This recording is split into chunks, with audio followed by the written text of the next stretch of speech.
पद्म फूल देखि तांका बलिला सरधा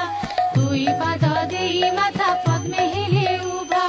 चंडालुणी घर गोटे पाइला को शोभा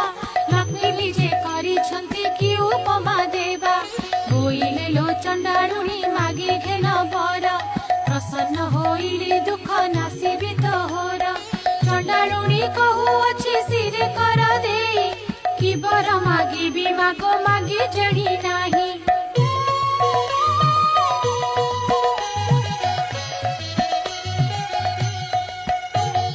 गोष्ठ कुदेव मोर लखे पद्म गाई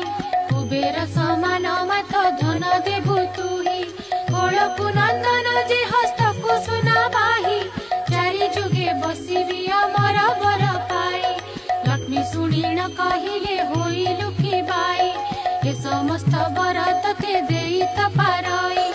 हमर बर देवको शक्ति नहीं मोर